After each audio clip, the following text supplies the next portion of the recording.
ఆంధ్రప్రదేశ్కు ఏకైక రాజధానిగా అమరావతి ఉండాలన్నటువంటి దృఢ సంకల్పంతో కూటమి ప్రభుత్వం ఇప్పటికే అసెంబ్లీలో ఏకగ్రీవ తీర్మానం చేసి కేంద్రానికి పంపింది. కేంద్రం కూడా ఆంధ్రప్రదేశ్ పునర్విభజన చట్టం 2014కు సంబంధించినటువంటి అమెండ్మెంట్స్ అంటే చట్ట సవరణ అనే దానికి సంబంధించినటువంటి ఏదైతే బిల్లు అయితే ఉందో దాన్ని లోక్సభలో పెట్టడం, దాని మీద చర్చ జరుగుతోంది.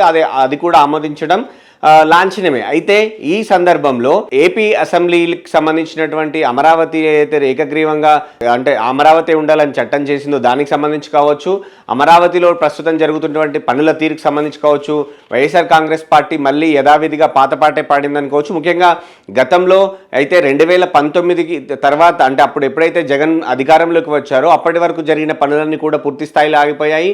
ఆ తర్వాత పెండింగ్లో ఉన్నాయి.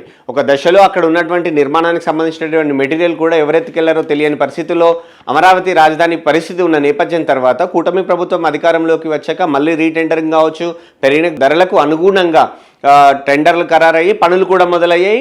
ఇప్పటికే అమరావతి రాజధాని ప్రాంతంలో హైకోర్టు బిల్డింగ్లు కావచ్చు, సచివాలయ నిర్మాణాలు కావచ్చు, అలాగే అసెంబ్లీకి సంబంధించినటువంటి నిర్మాణాలు కావచ్చు, ఇటు మంత్రుల నివాసాలు, ఎమ్మెల్యేల నివాసాలు, అధికారికంగా అన్ని ఏవేవి కావాలో రాజధానికి అన్ని నిర్మాణాలు శరవేగంగా సాగుతున్న పరిస్థితి. ఈ దశలో అసెంబ్లీలో అమరావతికి సంబంధించినటువంటి రిజల్యూషన్ పాస్ చేసే టైంలో వైసీపీ నుంచి అధినేతగా ఉన్నటువంటి మాజీ ముఖ్యమంత్రి జగన్ అసెంబ్లీకి వస్తారని అంతా ఎక్స్పెక్ట్ చేశారు, కానీ ఆయన రాలేదు. కానీ మేము కూడా మద్దతు ఇస్తున్నామని పార్టీ ఒక కామెంట్ అయితే పాస్ చేస్తూ వచ్చింది. సో ఇప్పుడు తాజాగా కేంద్ర ప్రభుత్వం లోక్సభలో ఈ బిల్ పెట్టి పాస్ చేసి ఏదైతే రాష్ట్ర ప్రభుత్వం అడిగిందో కూటమి ప్రభుత్వం బిల్ చేసి అంటే ఏదైతే తీర్మానం చేసి పంపిందో దానికి అనుగుణంగా చట్ట సవరణ చేస్తున్న క్రమంలో వైఎస్ జగన్ ఏర్పాటు చేసినటువంటి మీడియా సమావేశంలో యథావిధిగా అమరావతి మీద బురద జల్లే ప్రయత్నమే చేశారని అయితే మనం చాలా స్పష్టంగా కనపడుతోంది. ముఖ్యంగా చంద్రబాబును టార్గెట్ చేస్తూ, కూటమి ప్రభుత్వాన్ని టార్గెట్ చేస్తూ అమరావతిని ఎప్పటిలాగే పెదవి విరుస్తూనే అవినీతి ఆరోపణలు చేయడం, కేవలం అవినీతి చేసేందుకు మాత్రమే రాజధాని కడుతున్నారు అన్నట్టుగా ఆయన వ్యాఖ్యానించడం జరిగింది. ఇందులో చాలా అంశాలున్నాయి. ఒక్కో ఎకరం సంబంధించి డెవలప్ చేయాలి అంటే 2 కోట్ల పైగా ఖర్చు అవుతోంది. ఇప్పటి వరకు ఇన్ని సంవత్సరాల్లో అంటే రాష్ట్ర విభజన తర్వాత అమరావతి రాజధాని ఏర్పాటు అవుతుందని నిర్ణయం తీసుకున్న తర్వాత ఇప్పటి వరకు ఖర్చు చేసింది కేవలం 7-8 వేల కోట్లే. కానీ ఎక్కువ అంతకు మించినటువంటి అంటే చాలా అంటే ప్రజాధనం కావాల్సి ఉంటుంది. అవి ఎక్కడి నుంచి తెస్తారు? అవన్నీ కూడా ఒక అమరావతిలో నిర్మాణాలకు రాజధాని కోసం పెడితే మిగతా ప్రాంత పరిస్థితి ఏంటి, ప్రజల పరిస్థితి ఏంటి అని చెప్పి ఆయన పాతపాటే పాడడం జరిగింది. అంతేకాదు ఆయన మాట్లాడుతూ చట్టం చేసిన అసెంబ్లీ ఏదైతే చట్ట సవరణ చేస్తూ ఏకైక రాజధానిగా అమరావతి ఉండాలని ఏదైతే ఒక చట్టం చేశారో అసెంబ్లీయే చట్టం చేసింది అంటే సవరణ కూడా అసెంబ్లీకి చేసే అధికారం ఉంటుంది కదా, అసెంబ్లీలో సవరణ కూడా చేసుకోవచ్చు అని చెప్తే ఇండైరెక్ట్గా మార్చడానికి అంటే అమరావతి రాజధాని అనే ప్రాంతాన్ని మార్చడానికి అవకాశం ఉంది అని చెప్పి ఇండైరెక్ట్గా జగన్ ఒక కామెంట్ చేసినట్టుగా అయితే మనం భావించవచ్చు. అలాగే అసలు అంటే ఒక రాష్ట్రానికి రాజధాని ఇక్కడ ఉండాలి అనేది రాజ్యాంగంలో ఎక్కడా లేదు.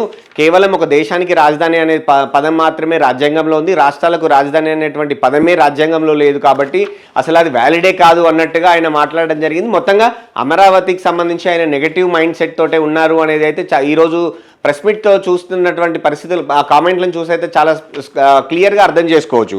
అలాగే ఆయన ఇంకొక మాట కూడా అన్నారు, అసెంబ్లీలో తీర్మానం చేసి పంపారు, చట్టసభల్లో భాగంగా ఉన్నటువంటి కౌన్సిల్ని ఎందుకు చేయలేదు, తన అవినీతిని ప్రశ్నిస్తారు అని మాత్రమే కౌన్సిల్ ఏర్పాటు చేయలేదు అని చెప్పి జగన్ ఒక కామెంట్ చేశారు. కానీ కౌన్సిల్ అంటే జనరల్గా ఇట్లాంటి తీర్మానాలు అనేటివి లేకపోతే ఆర్థికపరమైనటువంటి వ్యవహారాలు అనేటికి సంబంధించి ఏదైతే అసెంబ్లీలో ప్రవేశపెట్టినటువంటి తీర్మానం ఉందో అది చట్టం ఇంకా ఇక్కడ అంటే రాష్ట్రంలో ఉన్నటువంటి చట్టసభల్లో కాదు, అది కేంద్రానికి ఒక వినతి మాత్రంగానే, కేంద్రానికి విజ్ఞప్తి మాత్రంగానే చూడాలి. కాబట్టి అసెంబ్లీలో చేసి పంపించారు. కానీ అసెంబ్లీలో 11 మంది సభ్యుల బలం ఉన్నప్పటికీ కూడా వాళ్ళు ఎవరూ రాలేదు. అక్కడ అవినీతిని ప్రశ్నించాలి అనుకుంటే అసెంబ్లీలో కూడా ప్రశ్నించడానికి అవకాశం ఉంటుంది కదా, కానీ ఎందుకు రాలేదు అనేది ఇటు బయట నుంచి వస్తున్నటువంటి కామెంట్స్, అలాగే టీడీపీ నుంచి వస్తున్నటువంటి కామెంట్స్.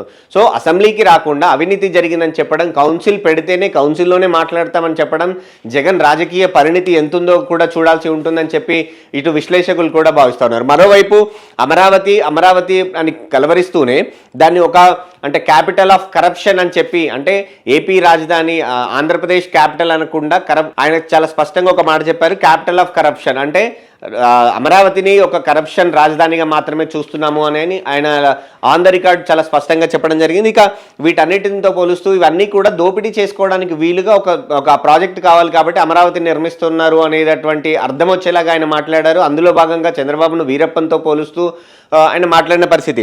సో ఇవన్నీ విషయాలతో పాటుగా కొన్ని కీలకమైనటువంటి కామెంట్స్, అంటే 2019లో జగన్ అధికారంలోకి రాకుంటే ఇప్పటికీ అమరావతి రాజధాని పూర్తయ్యేది, నిర్మాణాలు పూర్తయ్యేది, ప్రజల మీద ఆర్థిక భారం పడకుండా ఉండేది అని చెప్పి కూటమి పార్టీలు ఇటు బీజేపీ అయినా టీడీపీ అయినా జనసేన అయినా చాలా రోజులుగా చెప్తా ఉన్నాయి. జగన్ గత 5 సంవత్సరాల్లో జగన్ గెలవడం వల్లే రాష్ట్రానికి గుదిబండగా మారిపోయింది, ఖర్చులు పెరిగిపోయాయి, అమరావతి నిర్మాణం మళ్ళీ మొదటి నుంచి చేయాల్సి వస్తుంది, ఖర్చులన్నీ కూడా ఎక్కువయ్యాయి కాబట్టి కొత్త టెండర్లు పిలిచాము అని చెప్పి చాలా రోజులుగా టీడీపీ కావచ్చు కూటమి ప్రభుత్వం చెప్తున్న మాటే.